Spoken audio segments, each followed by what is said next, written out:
Hey, and welcome back to the Talos Principle, where today we are finally puzzling. For some reason I always get interrupted, and I don't know why. I guess this game is just too interesting. I know, it's a curse we have to live with.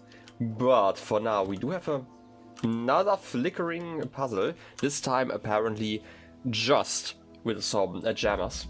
It's a labyrinth.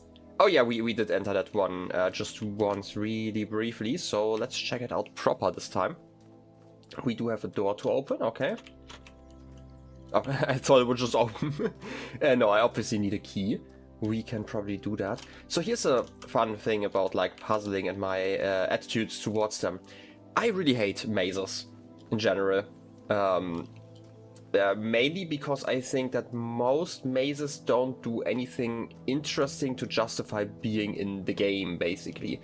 Because like mazes, at least if you just use like a simple maze, which most mazes are, by the way, they can just be solved by like running around in circles. Basically, you know the technique. You hold like your right hand to a wall or like your left hand one, and just walk around, right? Like, and you just make sure to like never let go, right? Like, imagine I hold my left hand here, right? Like, just have it on there, and like follow this one. And at some point, I'm going to reach the end, and I really dislike that.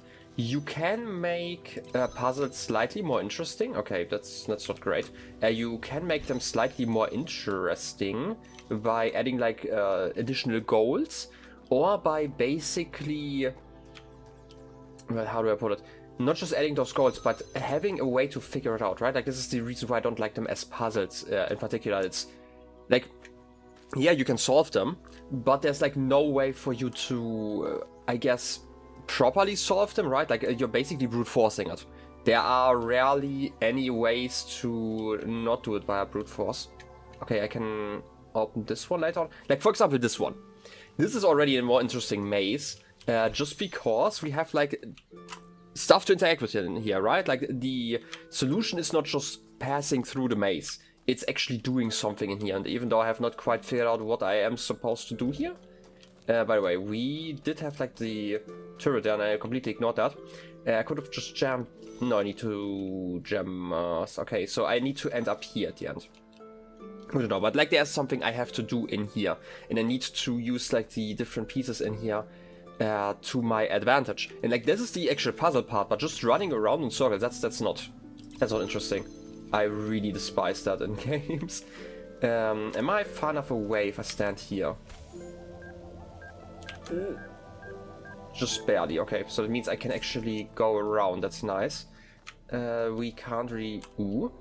Okay, we do have the keys here. They're like not too bad. That's going to make the next bit a little bit easier, because it means that I can bring the jammer with me into this area in general, just because I can go around. I hope this is like the only key I need. And I could probably open this one. Not sure why I need to do that, but let's just go around. You know, I have the pieces, so why not use them? Get that one going. I can always just jam that one if I wanted to, but I do have enough space here, so I'm not too worried. This really reminds me like of the very first area where we had like the... Oh wait, you're not actually going around in a circle, okay. We had like multiple of those balls going around in a circle. And like basically different layers. Okay, this is the second jammer. That's interesting. Wait a second. Does that mean that I have enough pieces already? Like, I just have to leave here, which I can technically do. I'll just go around here real quick. I hope I can make it. Yeah, I can make it. Because we have the two... No, wait, I need the third one, because I have two turrets and I have the barrier to disable. Okay. So I was overthinking this, or like underthinking this. Well, in any case, I'm just gonna block you here so I can actually walk through. And then I would like to bring you where though? Probably here, because there was like another jammer on the other side. If I recall correctly. Right, like this is again navigating, right? Like we have already navigated, but like the navigating part isn't like the real puzzle here, right? Like this is just navigation. Obviously, sometimes it's harder, like, navigation is a skill, but I wouldn't consider it a proper puzzle skill, unless I guess if you're talking about geometry, let's imagine there's like a secret wall. You're learning that there's like a secret wall and you know where the goal is, and then you have to find like the closest place to that piece, because, you know, a secret wall would just be a wall, not like something thicker. Stuff like that. Like, you can absolutely make puzzles with mazes, but I do think that mazes themselves are not puzzles, right? Like, they are, like, technically they are a puzzle, but they are so solved at this point that it's just not interesting to do them. Again, if you add something to the maze, that's great. I feel like they can work in a positive manner for that, but overall I would just be disappointed. Like, if somebody told me, hey, there's this great puzzle game and it's just like running around a maze until you find like the end, I guess I just wouldn't enjoy that. I mean, that kind of reminds me of that one parody puzzle game, The Looker, you know, the parody of The Witness. But obviously keeping it vague here, but that's just kind of what I had to think about, and yeah, that's kind of how I feel about it. If you've played it, then you probably know. I know it was like more of a parody of like also, you know, The Witness itself, but that's beside the point. Still, puzzle games, I guess. Since we are talking about puzzle games, this game and games that make me motion sick for some reason. I don't know. Anyway, another red piece, and we can just leave. Okay. We do also have some jammers here if I really need them. And here it is. Okay, so I got a comment about that. I could have just jammed that one like with the jammer, but I completely broke it out of the other puzzle, which was probably not intended, because apparently you could just do it from here. Like when I see this, right? So I made it a lot easier, and then I made it harder because I didn't actually skip the, I guess the laser puzzle, because I could have just done that, right? Also, I'm just gonna check here. Yeah, I want to say, like, when we see the eye, I sometimes like to check just in case there's someone. Oh, you came back to keep me company. Okay then, humor me with a little hypothetical. Okay, here's the thing. Again, I don't trust the guy, but I do like talking, so... Well, that's actually a lie. I don't like talking. I'm an introvert, but I do like reading about stuff. Imagine that a few hours from now you climb to the top of that tower. There's a flash of light, then magic happens. Then you find yourself in the real world, living whatever you take to be normal life there. What would you do then? That's a good question. Okay. This is something I've also kind of been thinking about, like, loosely, because we've not really reached that point. But, like, my theory still goes to the way, I guess, that at the end of the game we are getting uploaded to, like, a robot into, like, the real world instead of the simulation.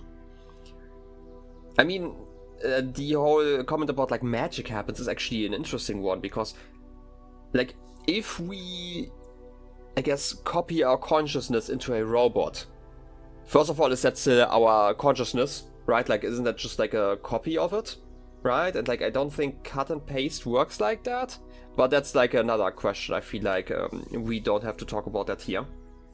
But yeah, what would I do then? I mean, I guess life would continue, right? To me, like, the reason why I want to climb the tower is more like because I want answers, but I have the really big advantage that I am also a human in the real world and I'm just playing this game. But if I were the, I guess, the simulated being inside of here, then I wouldn't really know. What would I do then? What's best for me? What's right? I think those answers are, like, very limiting. I guess I would enjoy life, but like, what would it mean to say what's right? Like, this is like the main reason. I don't know what's right. That's like that's like another massive issue that philosophers have been talking about for many years at this point. The question of like what's right, what's wrong. Since we're talking about like what's right here in particular, like we were talking about like good and evil, right and wrong, in more of a broader sense. We obviously have to, I guess, consider bazillions of opinions in there. And yeah, there are like some schools of thought, how you can kind of predict whether an action, for example, is a right action or like a wrong action. And I'm not talking about like an objective logistical thing, because that's not something we generally have with like actions. It's like something what we have with like answers, for example. But I guess what's best for me?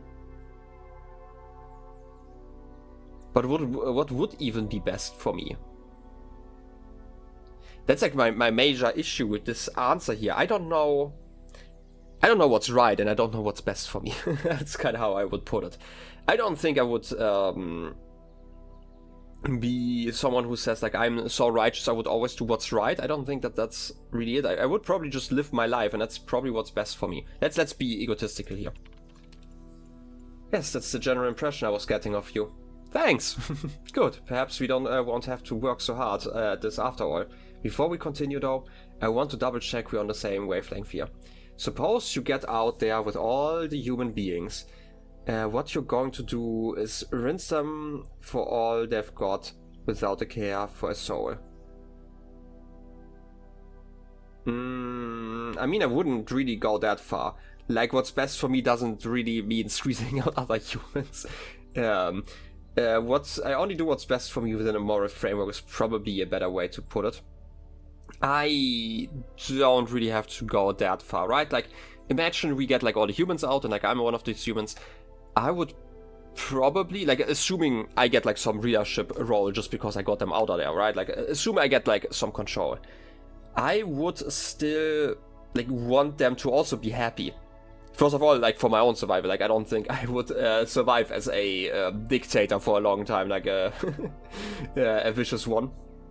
So that's the first thing. And second of all, I guess I still, even if I were in like a position of power, then especially if you get into a position of power, you probably have to be even more moral than those below you, because you actually have so much impact that like your actions have, I guess they make bigger waves, I guess. And people do follow your leadership, I guess. Whatever that moral framework exactly is, I am not sure, because I feel like it's also way too complex to talk about, like, that thing. Okay. So you do have some scruples after all. So tell me, this obligation you feel, is it only applicable to the real world, or does it apply here as well? Moral laws are universal, or they only apply under special conditions? Okay. This is actually also something really interesting, because that's like why we get like the hypothetical trolley problems and stuff, to kind of figure out, I guess. Okay, like I should probably start somewhere else. Okay, no, okay, now let's go for the trolley problem again. The reason why we have those is to kind of figure out where our morals actually lie, because a lot of the time it's really simple to just say, hey, do the good thing if you're not in another position. Right, like in an awful position, it's like, hey, don't steal. Classic thing, right? Like, I hope generally people would agree with that. But would you still follow this moral guideline if you are, for example, starving and you have to steal food? Is that still a moral thing to, you know, or like an amoral thing, I guess, to steal that food for your own survival? And now the question is that the most important question here? Because you can go for very extreme examples, like, there's actually a very, very extreme example that I've thought about. I think I've heard it somewhere, I forgot where I got it from though. I am guessing it's probably a more universally known one, but like imagine we have Earth, right? And some aliens come, right, like some extraterrestrials, and they put a gun to your head and they're like, okay, you know what, here's like your own gun. You can either shoot this person, but if you do that, we are going to not explode the Earth. Right, like we pretend that those very powerful and very evil aliens exist. So, but if you don't shoot them, well, Earth gets, I guess, destroyed. They're just gonna blow it up instantly. Now the question is, would it be the moral choice to kill that one human? This is again like a trolley problem, but I'm using it as a very, very extreme example, because like literally everyone but 2 people are going to die if you don't shoot. And here's the thing. The moral choice in there would probably still be to not shoot, because this is like the moral action to not take the life, if you assume that life is precious. But this is the right action. Because like, yeah, like the aliens are the ones that, according to our principles of morality, are committing the amoral act, not you. You are still, like, I guess your hands are clean in a way, and you are doing the moral thing. But is it the better thing? Because in this thing, like, in this case, all of the humans are going to die, basically. And staying, you know, I guess following your morals, is it worth it in that case? And now the question is, yes or no, I guess, right? Like, is that worth it? And I would argue probably not. But now the question is, could you live with yourself for an amoral act like that, even if it's like saved all of humanity at the end? And like, you can make these examples like a lot more extreme or like, a lot less extreme. There's going to probably be some sort of line you're going to cross where you're going to say like, okay, I am going to shoot this person if like X amount of people are going to die. Even though I would still say that this is the immoral act. So I just don't know where exactly this bar is going to be. Like, I do feel like everyone has probably their own opinion on that. And there are probably also people who would say, hey, even if that means that everyone but 2 people die, I'm not gonna shoot, right? I couldn't do that. And like, even now I am like, okay, I'm thinking about this in a very, very hypothetical way. And this is like such an extreme example that I might be able to think about that, but I don't know how I'm going to act in that moment. Could I shoot someone if they look me into the face? I don't know. So yeah, so I do think that moral laws are universal. Okay. I don't think that moral laws are universal in the sense that like there are morals for everyone.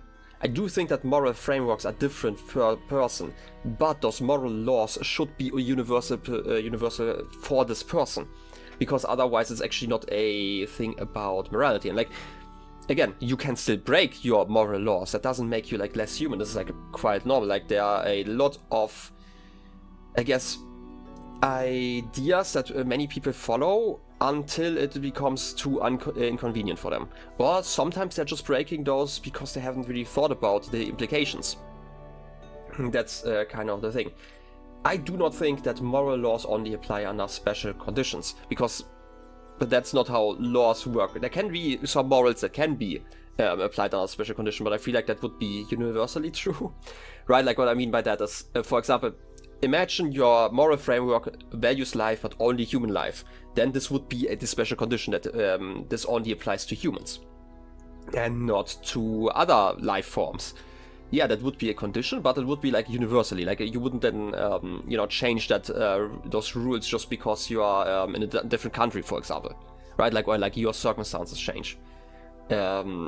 Still, doesn't stop you from breaking them. But I would say they are universal in the sense that they should always count. But again, I do not think that there is like one objective framework for morality. But I don't think I can make this distinction here. What a magnanimous dictator you would make. Oh yes, of course. I'm sure it would take a dictator to enforce a single moral code on the entire universe. So come on then, what's your magic formula of choice? Is it still some romantic notion of freedom?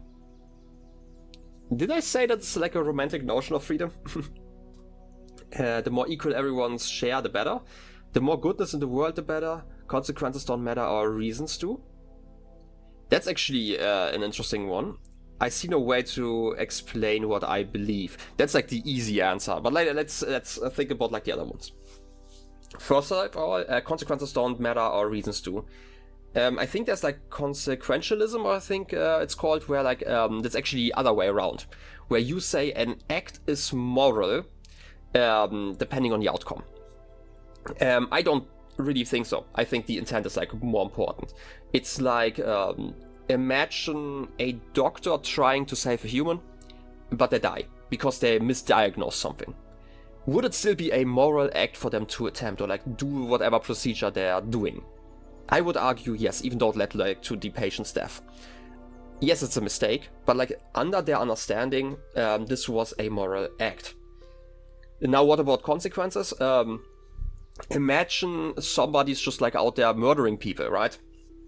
Really extreme example, which is why I'm talking about like consequentialism. But they kill, like, let's say they just want to kill like one person. And the person they are shooting happens to be like a mass murderer, right? Like, and now they are stopped, right? Their killing spree stopped. They didn't know that though, right? They just wanted to shoot someone because they had fun in that. That doesn't really make it moral now, right? Yeah, like they technically saved more lives probably by shooting this one person because they stopped like the serial killer there that probably would have gone out and killed again. But that wasn't their idea. Like, their idea was that they just wanted to kill for fun, let's say, or whatever reason they had for killing this person. I'm just gonna assume that it wasn't like self-defense. Self-defense, again, would be something different. But that does mean that the reason for this action was not a moral one. It just led to something positive. And because like the world isn't like black or white in that sense, it's a lot more gray. There are like a lot of things that can be done. Again, we're not talking just about murder, we're talking about like everyday actions that can have like positive and negative consequences. Like constantly. And like most of them are like relatively minor. And if you accidentally do something good, does that make it like a moral act? Like more than accidentally doing something bad? To be fair, we also have that like kind of in our law. Like we have, I guess, different levels of killing someone, and I'm probably getting like the terms wrong because again, like, I'm not really a native English speaker, but I was like the difference between like manslaughter, murder, killing, and homicide, and like all of these. There's like basically a spectrum, and a lot of that is like it has to do with like intent. Like for example, you can kill someone due to your negligence, right? I don't know, you don't have your brakes in your car and that the car's running down a hill and it hits someone, kills them. Yeah, you're responsible for that, but like you never tried to do that, right? It's like a mistake that you did. Which is like completely different from like somebody sitting in the car and like, having the pedal down to actually run someone over. Both of those both of the consequences are basically the same, right? In both cases, somebody died. But in one of them, it was like an honest mistake that just due to negligence, again, led to someone's death, which is still very, very sad. But like there was no intent behind it, right? So I don't think this is where I would go. The more goodness in the world, the better. Kinda hard to say. Is it always better if there's like more goodness in the world? How do we measure that? Okay, let's pretend. And there's like some goodness measure. Let's say every human has like some value of goodness and evilness, right? Like, and we could just increase that by adding more humans. Even if like a human would just be like 10% good and 90% evil, adding more people into the world would therefore increase the goodness. Even though we also increase like the evilness, but we do increase like goodness still. If you're talking about like an absolute measure. But what if we do it in a relative measure, where we, for example, remove all the humans who are like 90% evil and 10% good and keep all the ones that have like better values, basically. That would also improve the goodness in the world. I don't think that there's like a measure like that. That is like kind of what I'm getting at. I feel like this is not great. The more equal everyone's share, the better. Yes. Let's start with that. Like, I do think that equality is generally something we should be striving for. That's not to say that there aren't, like, for example, hierarchies and stuff where, due to, like, for example, skills, there are, like, different hierarchies where people get more power. I'm not just talking about, like, some basic needs or something. I'm generally talking about, like, power, right? Like, be able to control what is happening, right? Like there's the belief that democracy is generally like a great value, for example, which like when I'm talking about like everyone's share is like the same. We're talking about like some power, and like in a perfect democracy, everyone has like the same power. But the question is, should that always be the case?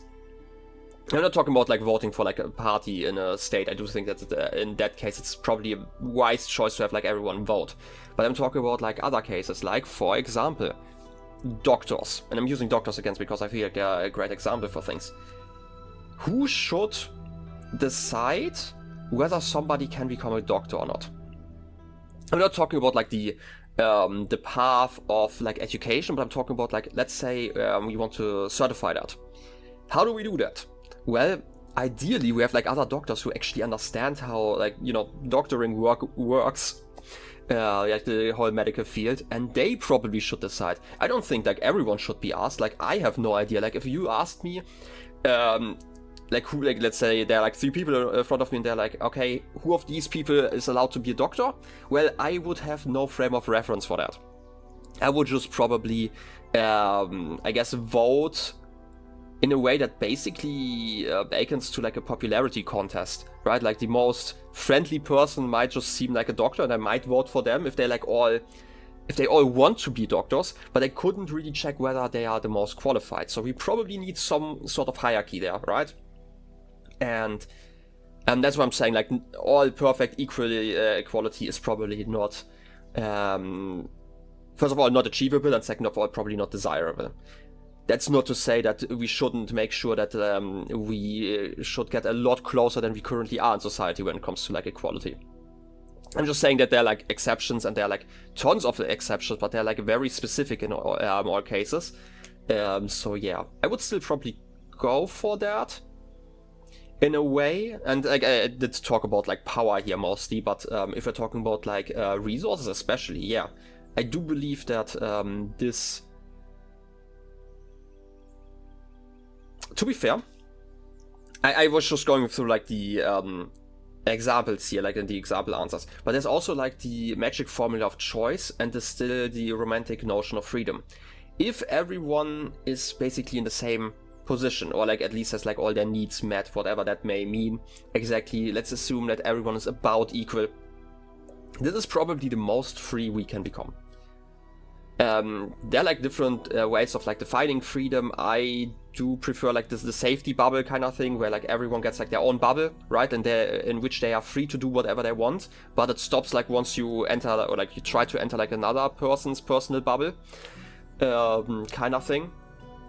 And if all of those are equal, then yeah, that would be the most freedom, because in this case everyone has, like, about the same amount of freedom, the same amount of choice. There isn't, like, someone who has, like, a bubble a bazillion times the size, like, of everyone else, and can basically mandate where the other bubbles go.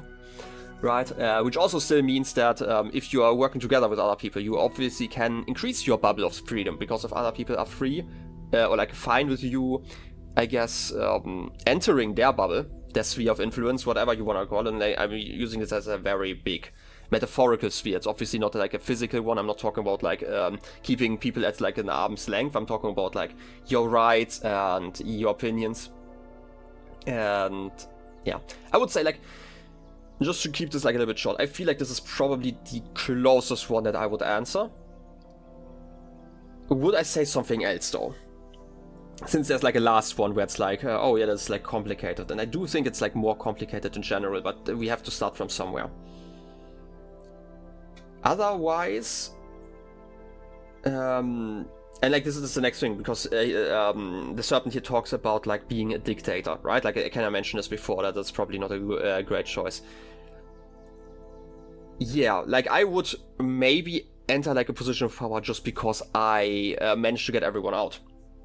But this would, like, kind of end, like, my qualifications, right? So maybe I did misunderstand, like, the previous answer, because I said what's best for me. The main reason why I said I do what's right was mainly just because I did not quite understand, like, where I was going with that talk. Because, again, I didn't know what is right, and I still don't know. I do think what's best for me is going to be mostly right. Don't get me wrong, there are probably some things I could do that are probably not the best, but as someone who believes to be still part of, like, the human species and thereby, like, a social creature, I do believe that it's best for me for everyone to be happy, in a way. Does that mean that I wouldn't, take a bigger share of what is there? Maybe I would. I don't know. There's probably a limit to how much I would really care about, and in a maybe very empty world, there's probably more than enough for everyone to get, where I wouldn't really care. Right, like, and we're talking about hypotheticals, right? It's, like, always the idea that, why I'm bringing this up, by the way, is, yeah, like, imagine I was put into that position. Yeah, I could say, like, oh, I would be, like, the most fair person, I would do what's right for everyone. But I'm not in that position, right? Like, I could see myself, taking more and indulging in, I don't know, whatever there is. There are probably things I would, take that weren't, like, perfectly fairly shared between everyone. And so be it, right? Like, we are all humans. I'm not gonna calculate everything to the decimal. But I don't know, maybe I don't need to, right? Like, maybe there's just, like, such an abundance of, like, everything that I would actually take, like, less than the average person, right? Just because I don't need it. I don't know. I'm still gonna say that like equality definitely leads to more freedom. Because if we talk about freedom, if we don't have a like equality, then we basically just have like freedom for few. And so I'm just gonna go for that. Just because that's probably more interesting than the last answer. Stranded on the old egalitarian plateau, are you? I suppose you'd best tell me exactly which goods it is that everyone should have an equal share of. Happiness, wealth, liberty and rights, basic goods like food and healthcare, all of the above. I'm not in a position to solve these problems. Okay. So, I don't think all of them are the equal share of. I do think liberty and rights, definitely. At least rights. Liberty is kind of hard to define, I think. Maybe I'm misunderstanding something like here, language-wise. But like rights, definitely. Like everyone should have the same rights, because otherwise they're not rights. If you have to fight for your rights, basically they are not like given to you, right? Like this is like kind of the definition of a right, or especially like a human right. Like the human rights, I guess the requirement to get human rights is that you are human, and that's it. Otherwise there wouldn't be rights. Basic goods like food and healthcare. Absolutely. I do think that everyone... Okay. I don't actually think that everyone should have an equal share of that one. Because not everyone needs an equal share of that. Now that I think about it. Yeah, like, food probably reasonable, but like, there are people, like taller people, for example, that probably need to eat more, right? They need more food. But it's like, according to their needs. Same with healthcare. Like, I am a relatively healthy person. I've had some surgeries in the past, I needed that, but I also have friends and acquaintances who are in very terrible positions when it comes to, like, I guess, their health, right? So, they probably need a vastly more massive piece of the healthcare slice, I guess, or healthcare cake than I do, and I am fine with that. They should be able to get that. Wealth is also something hard to really define. Yeah, like ideally everyone would have like a similar amount of wealth, especially in our more capitalist system, because wealth is power. And that's kind of it. If there is someone who has more money than you, then they are probably going to be a lot better off. And that's something, I know it's like such a weird tangent probably. I forgot what brought it up. Like sometimes you hear about like these enormous sums of money that some people have, like, you know, billionaires, and they're like so rich they can basically control the whole world. I'm not even talking about that. There are certain wealth levels that are like humanly almost achievable. Like if you are at the top of your job, I'm gonna call it, like, depends on the field you're working in, but like if you're let's say you're like a head doctor somewhere, which is like something a human could achieve without like generational wealth. Not everyone, but like some could achieve. You could probably make enough wealth in there. Like I'm talking about like a handful of millions. Like over the course of like some years. Okay? And let's start with that. That's like a few millions. This is obviously like the difference between a billion and a million is still a billion. So like this is nothing compared to like billionaires. But this is like basically what you can achieve without, I guess, capital. If we're talking about, like, again, capitalism. Like capital being more than just money. Capital is basically like, you know, stuff you get rent from, right? Like this is kind of where we get like rent with like, when it comes to like housing. Right, like it kind of comes like from that, and from what I remember, and again, you could correct me if you really wanted to, it basically means like extracting wealth from nothing. Very loosely put, because like, for example, a landlord, they don't provide the housing, they just own it, right? Like okay, some may have built the housing, but like the process of just having this, I guess, this house or this apartment or whatever you're using to live there, and then you have to pay them, but they don't really provide like a value actually. And again, I'm not saying like people who build houses are like part of the category. I'm just talking about like people who own those places and then they rent, you know, or like have people rent them, like the tenants basically pay for everything. Again, like those landlords don't actually provide anything. This is like kind of where rent comes from. This is like the same idea with like capital in general, where like most of the value, or like not the value, but the money they get, like the capitalists, like the big one, the very rich ones, basically comes from sources where they're not actually providing any value. But exactly what value is, like, that's like probably too complicated for like this episode. Where was I? I talked about wealth. Oh yeah, and like I thought, okay, like a few millions. Let's say just arbitrarily, let's say you earned $20 million in cash. This is something, again, like some workers probably achieve. Not everyone. I think most would probably never achieve that. But like getting wealth at the end of your life, and like wealth combining not just your cash, but also like your housing situation stuff, most people could probably reach like $1 million or so, I would assume. Like, I'm just gonna throw some numbers out there, just so we are like, kind of on a different frame here. I'm not saying everyone can do that, but it's like something achievable, just because like houses are worth a lot of money, right? Like the place I'm living in is probably also worth like a few $100,000, or was like originally. And with like housing prices probably worth quite, or like valued at quite a high amount. But that's beside the point. I want to say, like, let's imagine you have like 20 million in cash. You know what you can do with those 20 million? You could put them in a bank and then just, you know, get money from the bank just because you're leaving the money in there. Every single year. Let's be very, very, I guess, conservative with our estimate. Let's pretend you're making 1% of that a year, of 20 million. That's $200,000 a year. That is like almost, okay, not quite, but let's say 7 or 8 times as much as I made at my old job a year. For this money to just sit in a bank. And then we are kind of seeing the exponential growth of the whole thing. And this is, again, this is like something you could technically achieve. Like, this is like something that I would say like a mortal person could maybe achieve if they got lucky. Again, without generational wealth.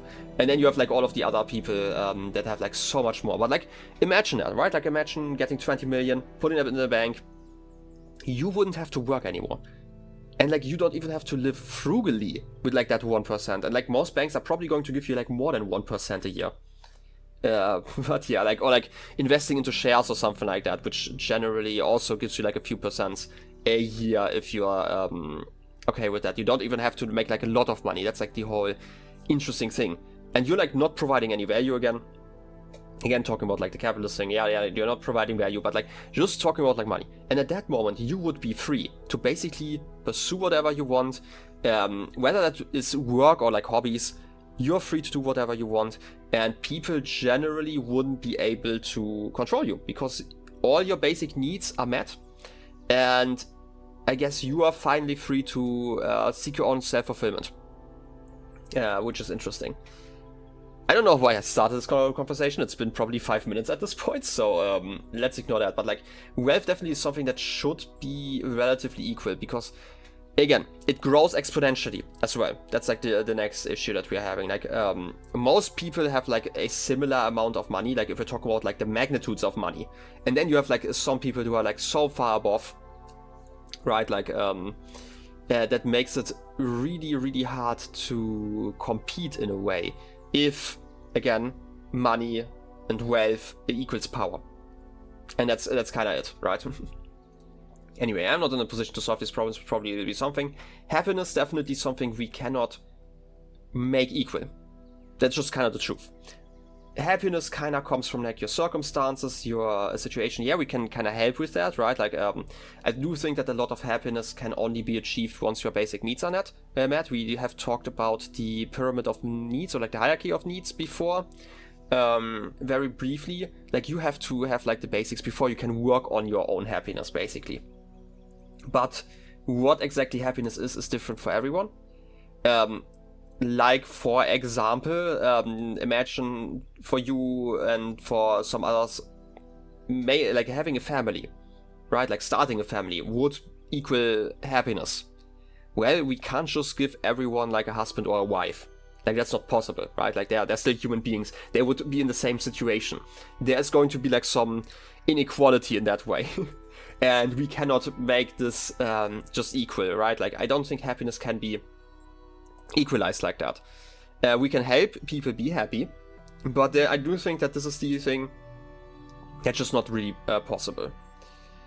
But yeah, like, again, basic goods, we talked about that. Like, I don't think this has to be equal. It just has to be enough for everyone. Liberty and rights, I think it's the one where we would have to start, even though I think liberty is probably a bit harder to define. I would say like rights. Yes, I suppose they are rather important still. This feels like a tough sell. Equal rights aren't at all popular. I mean, it kind of depends on where you are. I don't know. Most people I know, they think equal rights are kind of popular. Is it really your suggestion that someone like Stalin would receive the same basic rights as Gandhi? Yes, actually yes. This is like something really fascinating to think about, and that is like, should, and we're talking about like rights especially here, and I should probably start with like how the German law starts, because like if you've ever seen it, the first paragraph basically says the human dignity is unimpeachable, which roughly translates to, like, it doesn't matter what a human has done, they're still human, and they deserve the rights of them. And yeah, you might say like, oh yeah, like Gandhi definitely deserves more rights, but I don't think that that's the point of rights. I think more adoration, I guess, maybe. There are like a lot of things that they probably deserve, and maybe favorable treatment, but those are not rights. Like, if I'm thinking about rights, I'm talking about like the basic. So yes, I do think that it is that they should receive the same basic rights in this case. Also, funny thing, and I do think some other countries do that as well, but I'm quite sure that Germany does it like that. For example, if you're imprisoned, your basic rights are getting taken away. Which also means in turn that if you break out of prison, that is actually not an illegal act. Everything you do to do that, right? Like if you hurt somebody or like even kill somebody, right? Like an extreme, or like you damage property on your way to escape, that is something you can be put on trial for. But not for the escape attempt. And again, like, this might be slightly off, I'm just talking from what I remember. Because it's like a human right, like freedom is a human right, and the state is impeaching on that. Which is like kind of funny that like it still starts with like human rights are unimpeachable, but sadly sometimes you have to do something. But then again, in Germany, a lot of prisons, like, I don't know where like the exact line is, but I would say for like most crimes you can commit, you're still treated quite humanely, even to the point where like towards the end of your prison sentence, you are actually allowed to leave the prison. Again, depending on like what exactly you did. So you can, I guess, reintegrate into society, and the prison basically becomes like a weird hotel. Again, I'm simplifying here. But yeah, I do believe that they still deserve the same basic rights, because that's the idea of rights. Because if we, I know this is like an extreme example here, but if we start saying, okay, Stalin does not deserve rights, or like fewer rights than, for example, Gandhi, then that also means that there's like a line somewhere between those, which also means that we would start removing those rights of like other people on this list. And you know, you could talk about like a slippery slope where exactly that ends, but I do think it's just like, first of all, it's kind of arbitrary. Like, how many crimes do you have to commit before you lose your rights? That's like something you would have to figure out. And then there's also the thing of, okay, but what if the justice system has been wrong? Like, imagine somebody gets like wrongfully imprisoned. You're already taking their right to leave this place, right? Like, this is already one right you're kinda impeaching on. And again, like, whether we are counting this one in here, that's like another question. Maybe we could redefine that, but like, you know, that makes it kind of hard, because sometimes it is kind of hard to do that. But like all the other rights, at least, where was I? Can't really be stepped on, because like, imagine you're wrong. Well, what then? I mean, as long as you're still treating them human, right? Like, they were always human. They have never done anything to, you know, even warrant thinking about like removing their rights. Again, outside of, you know, their right of freedom. I'm sorry about that, but like, but that's like more about like protections of others as well, because they also have like the rights of like a, I guess, free and healthy life. Like, when I say like healthy, I mean like, That's probably a good way to put it, right? Like if we're talking especially about like murderers, right? Like if there's a murderer running around, their right to a peaceful life is probably also impeached or like impeded upon to a point that there's probably a good, I guess, argument to be made that imprisonment is reasonable. Anyway, I've been yapping about this for way too long already. Yes, it is. Now, that's a bit odd, because on the face of it, Stalin is quite different to Gandhi, that's right. In fact, if everyone deserves equal rights, mustn't there be something which is actually equal about them? I can't for the life of me think what that would be. They're all equally human, yeah. They're all equally persons. Also, they're all equally rational. Not necessarily. I do think rationality is definitely something, I guess, on a personal by person basis. All equally intelligent, the same. Who contribute equally, probably also not the same. We are all equally capable of feeling. Also not necessarily the same. There's nothing equal about us apart from our moral status.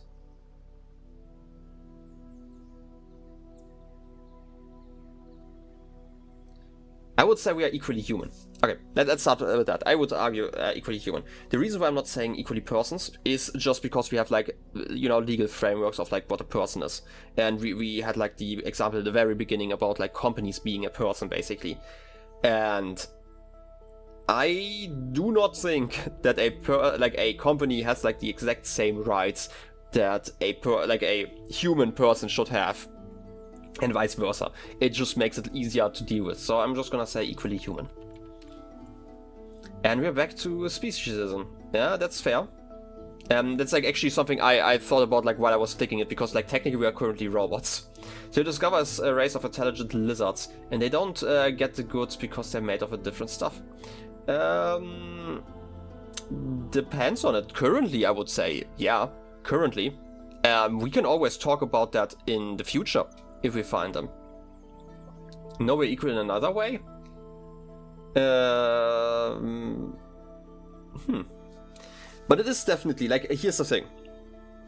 The big issue that we currently are facing...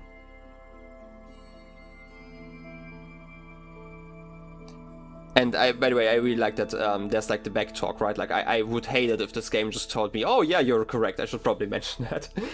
It just leads to very long episodes to think about it. So here's the thing. Let's imagine we discover a race of intelligent lizards. Should they deserve the same rights as humans have?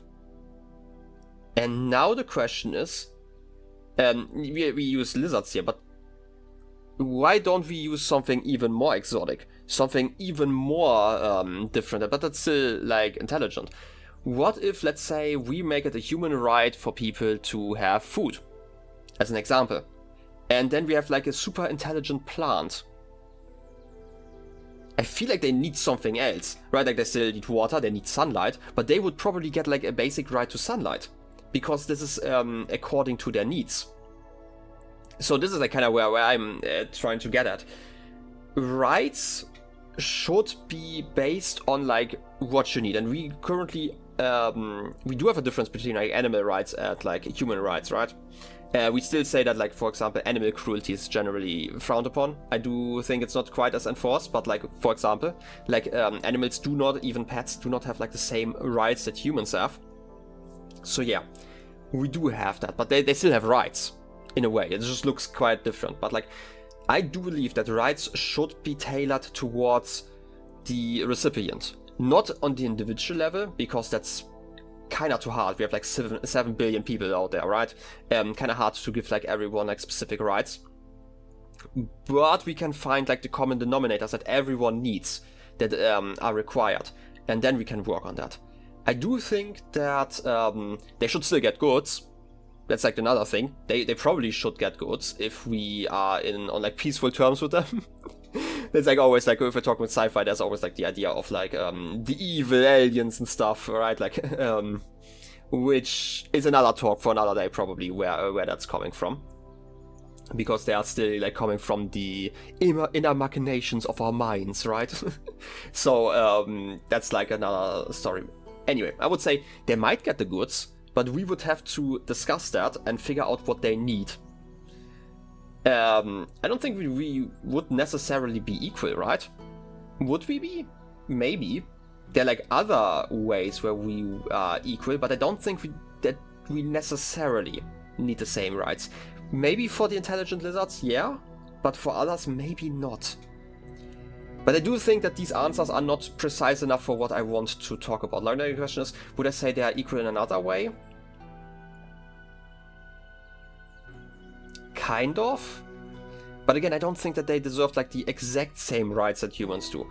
Maybe at some point, like in the future, let's say there are like a bunch of different species, we are going to find like a common denominator between all of them. But we would have to change rights, even like the human rights that we currently have, right? Like again, like let's set the example with like imagine food and water, and I know we would have to be a utopia for that to be like a human right, but like let's pretend it were a human right, and then we find like other species that don't need food and water. Then we would they probably need like something else, right? And then we probably would change that one to sustenance if we really want to combine all of those rights, or we would have those rights split, right? I just don't know what I would answer here. That's like the whole problem here with like these short answers. Equal in another way, precisely. Like I don't like the fact that you say that they are saying that they don't get the goods. Because they might get the goods. Yeah, sure. Let's be mean. Screw the lizards. It's all very well proclaiming equality like some kind of profit, but another thing entirely to actually explain why it holds. That's true. It is really hard to explain. You know, there are shed loads of broken theories less ridiculous than the one you're chewing through. How about I give you a bit of space to consider them? Terminating a support session error. Resume? Nah, I just wanted to talk to them. Oh. Gosh dang it, I couldn't read that. I'm gonna read it during editing. I can edit. Something about the real world. That's like kind of rude though. In any case, I hope you enjoyed the yapping. I'm going to quickly read what it said, and I'm going to talk about that in the next episode. In any case, I hope you enjoyed the episode, and I wish you a wonderful rest of your day. I'll be seeing you next time. Till then, have a good one, and bye-bye.